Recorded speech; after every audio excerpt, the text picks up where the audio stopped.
আমি অভিজ্ঞতার সঙ্গে যে খবরে নজর রাখবো, উত্তপ্ত হয়ে উঠল সন্দেশখালী। জমি লিজের টাকা নিয়ে তৃণমূল বিজেপির মধ্যে সংঘর্ষ। প্রায় এক মাস ধরে উধাও সন্দেশখালীর বাদশাহ শেখ শাহজাহান। সেই সুযোগেই ঘুঁটি সাজাচ্ছে বিজেপি। অভিযোগ তৃণমূলের। বুধবার লাঠি উঁচিয়ে তৃণমূল কর্মীদের ওপর চড়াও হয় দুষ্কৃতীরা। প্রাণ বাঁচাতে নদীতে পড়ে যান কয়েকজন কর্মী।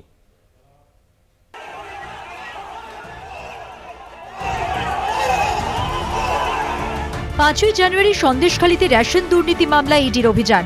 তারপর থেকেই উধাও তৃণমূল নেতা শেখ শাহজাহান। তৃণমূলের অভিযোগ, সন্দেশখালীর বাদশার অবর্তমানে সন্দেশখালীতে তাণ্ডব চালাচ্ছে বিজেপি।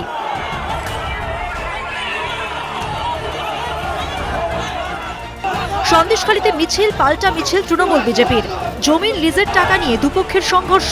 উত্তপ্ত সন্দেশখালী 2 নম্বর ব্লক ত্রিমোহিনী থেকে কাহারপাড়া, দাসপাড়া, পাত্রপাড়া।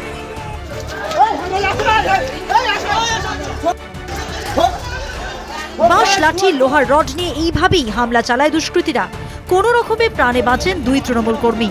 নৌকায় উঠে পালাতে গিয়ে নদীতে পড়ে যান তৃণমূল কর্মীরা। ঘটনায় অনেকেই আহত হন। পরিস্থিতি সামাল দিতে নাজেহাল অবস্থা পুলিশের। মিছিল টিছিল করে আমরা বাড়িতে খিয়ায় উঠেও গেছি। কিছু দুষ্কৃতী বিজেপির আছে, তারা এসে আমাদেরকে কাঁচের বোতল, ইট, কিছু মহিলাও ছিল, তারা লাঠি সোটা এনে আমাদেরকে বোট টোট আটকে দিয়ে আমাদের খুব মারধর করেছে 15-20 জনকে, এবং কিছু লোক তো জল ঝাঁপিয়েও চলে এসছে। বিজেপির আর সিপিএমের আক্রমণবাদীরা মিলে আমাদের উপরে হামলা করেছে। আমরা এর বিচার চাই। আমাদের ইট, খোয়া, ঠিক আছে, লাঠি, থানসাপের বোতল সব কিছু দিয়ে ছুঁড়ে দেখুন হাত ফাটিয়ে দিয়েছে। মারতে গেছিল, এটা ঠেকিয়েছে, হাত ফাটিয়ে দিয়েছে। উত্তেজনা এতটাই চরম পর্যায়ে পৌঁছয় যে সন্দেশখালীর ধামাখালী, তুষখালী সহ একাধিক ঘাটের ফেরি চলাচল বন্ধ করে দেওয়া হয়।